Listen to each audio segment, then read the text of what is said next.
శుభోదయం. తెలుగు తెలుసుకుందామా ఛానల్కి స్వాగతం.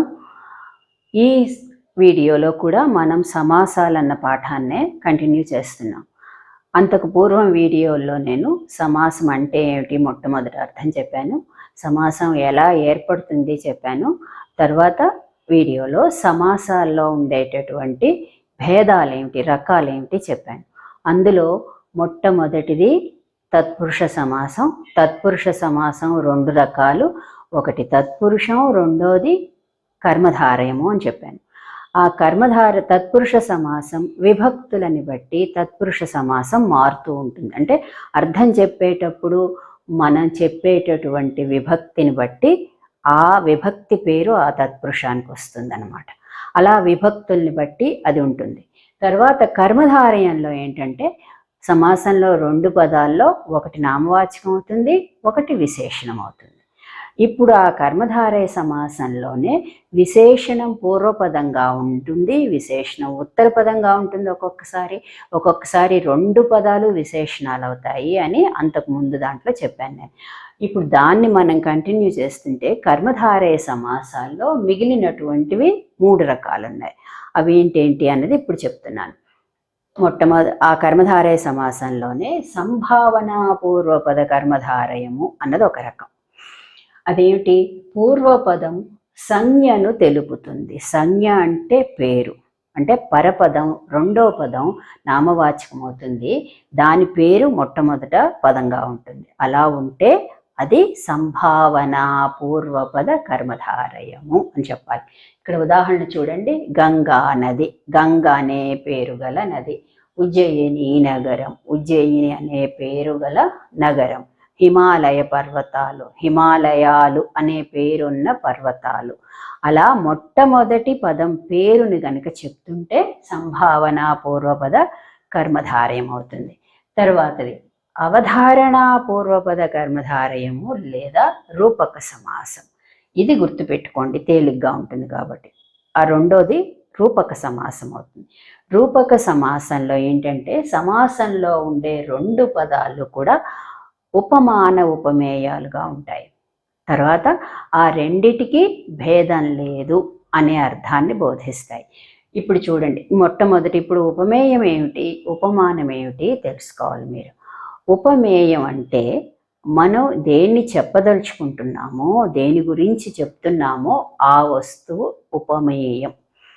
దాన్ని చెప్పడానికి మనం పోలికగా ఇంకో వస్తువుని తీసుకొస్తే అది ఉపమానం. కాబట్టి సమాసంలో ఒక పదం ఉపమేయం అవుతుంది, అంటే మనం ఇప్పుడు చెప్తూ ఉన్నటువంటి విషయం. ఉపమానం రెండో పదం అవుతుంది. ఆ ఉపమానం ఏమిటి? పోలికగా తీసుకొచ్చినటువంటి వస్తువు. అలా ఉంటే ఆ సమాసం రూపక సమాసం అవుతుంది. ఇది అలంకారాల్లో మనకి రూపక అలంకారం అని ఉంది, అలాగే ఇది కూడా అన్నమాట. అక్కడ కూడా ఉపమానానికి ఉపమేయానికి తేడా లేదు, రెండు ఒకటే అని చెప్తాం. అలాగే ఇక్కడ సమాసంలో కూడా ఉపమానానికి ఉపమేయానికి భేదం లేదు అని చెప్పి ఆ సమాసానికి అర్థం చెప్తాం. ఇక్కడ ఉదాహరణ చూడండి. విద్యాధనం, కోపాగ్ని. విద్యాధనంకి అర్థం విద్య అనే ధనం. ఇక్కడ మనం విద్యని దేంతో పోలుస్తున్నాము? ధనంతో. ఇక్కడ విద్య ఉపమేయం, ధనం ఉపమానం. అంటే ధనానికి ఉండే ప్రయోజనాలన్నీ కూడా విద్యకి కూడా ఉన్నాయి అని, రెండింటికి ఏమీ భేదం లేదు అని చెప్పడంలో విద్యాధనం, తపోధనం ఇలాంటి పదాలు ఉపయోగిస్తాం మనం. తపస్సు అనే ధనం, విద్య అనే ధనం. అర్థమైంది కదా? తర్వాత కోపాగ్ని, కోపం అనే అగ్ని. కోపాన్ని మనం అగ్నితో పోలుస్తున్నాం కాబట్టి ఇక్కడ కోపం ఉపమేయం, అగ్ని ఉపమానం. అగ్ని వల్ల నష్టాలు ఏవైతే జరుగుతాయో, ఏ హాని జరుగుతుందో కోపం వల్ల కూడా మానవులకు అదే హాని జరుగుతుంది. అందుకని కోపాన్ని అగ్నితో పోలుస్తారు. కాబట్టి ఈ కోపాగ్ని, విద్యాధనం, తపోధనం ఇలాంటి పదాలన్నీ రూపక సమాస పదాలు అవుతాయి. ఒక పదం ఉపమానం అవుతుంది, ఒక పదం ఉపమేయం అవుతుంది. అర్థమైంది కదా? మొదటిది సంభావనా పూర్వపద కర్మధారయం, అంటే సమాసంలో మొదటి పదం పేరుని చెప్తుంది. రెండోది రూపక సమాసం అంటే సమాసంలో ఉండే రెండు పదాలలో ఒకటి ఉపమానం, రెండోది ఉపమేయం. అంటే ఒకటి వర్ణించే వస్తువు, రెండోది పోలిగ్గా తెచ్చే వస్తువు. వర్ణించే వస్తువు ఉపమేయం, పోలిగ్గా తెచ్చిన వస్తువు ఉపమానం. ఈ రెండింటికి తేడా లేదు అన్న అర్థం వస్తుంది మనకి సమాసం అర్థాన్ని చెప్పుకుంటే. విద్యాధనం, కోపాగ్ని, తపోధనం ఇలాంటి పదాలన్నీ రూపక సమాస పదాలు అవుతాయి. తర్వాత దీంట్లోనే ఇంకొక రకం ద్విగు సమాసం. ద్విగు సమాసం అంటే ఏమిటి? దానికి ఉదాహరణలో ఇచ్చాను నేను. సమాసంలోని పూర్వపదం సంఖ్యావాచకం అయితే అది ద్విగు సమాసం. సంఖ్యావాచకం అంటే ఒక అంకెని చెప్పేటటువంటి పదం. సంఖ్య అంటే అంకె, నెంబర్. కాబట్టి సమాసంలో ఉండే రెండు పదాలలో పూర్వపదం సంఖ్యని చెప్తే అది ద్విగు సమాసం అవుతుంది. ఉదాహరణ చూడండి. నలుదిక్కులు, 4 దిక్కులు. నవరత్నాలు, 9 రత్నాలు. ముల్లోకాలు, 3 లోకాలు. వీటన్నిట్లో కూడా ఈ నలు, నవ, ము ఈ 3 కూడా సంఖ్యని చెప్పేటటువంటి పదాలు. ఇవి కనిపిస్తే మనం ద్విగు సమాసం అని వెంటనే గుర్తించవచ్చు.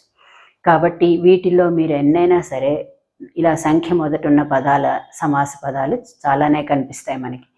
షట్చక్రవర్తులు, దశ దిశలు, చతుర్వేదములు, నవరసాలు, నవరత్నాలు ఇలాంటి పదాలన్నీ కూడా మొట్టమొదట సంఖ్య గనక ఉంటే సమాసంలో అది ద్విగు సమాసం అవుతుంది. అర్థమైంది కదా? ఇప్పుడు కర్మధారయ సమాసంలో రకాలన్నీ ఇప్పుడు మీకు నేను చెప్పాను. తత్పురుషంలోనే కర్మధారయం ఒక రకం, ఒక తత్పురుషం కర్మధారయం. కర్మధారయ సమాసాల్లో ఇవన్నీ ఉంటాయి. ఏమిటవి? విశేషణ పూర్వపదం కర్మధారయం, విశేషణ ఉత్తరపద కర్మధారయం, విశేషణ ఉభయపద కర్మధారయం సమాసం, సంభావనా పూర్వపద కర్మధారయము, తర్వాత రూపక సమాసము లేదా అవధారణా పూర్వపద కర్మధారయ సమాసము, ద్విగు సమాసము. ఇవన్నీ కూడా ఒకే సమాసంలో వివిధ భాగాలన్నమాట. తర్వాత ఇంకా మనకి మిగిలినటువంటి 3 సమాసాలు అంటే ద్విగు సమాస, ద్వంద్వ సమాసము, బహువ్రీహి సమాసము, అవ్యయీభావ సమాసం ముఖ్యమైన రకాలు. తత్పురుషం, ద్వంద్వం, బహువ్రీహి, అవ్యయీభావ సమాసం. మనం ఈ 2 వీడియోల్లో చెప్పిందంతా తత్పురుష సమాసం, కర్మధారయ సమాసం గురించి వివరంగా వాటిలో ఉండే రకాలు చెప్పాం. తర్వాత ఉండే ముఖ్యమైన భాగాలు ద్వంద్వ సమాసం, బహువ్రీహి సమాసం, అవ్యయీభావ సమాసం. అవి మనం తర్వాత వీడియోలో చెప్పుకుందాం. ఈ పాఠం మీకు నచ్చినట్లయితే మీ మిత్రులతో షేర్ చేయండి, నా ఛానల్కి సబ్స్క్రైబ్ చేయండి. పూర్తిగా వీడియోని చూడండి, చూసి మీ కామెంట్స్ మాత్రం తెలియచేయండి. ధన్యవాదాలు.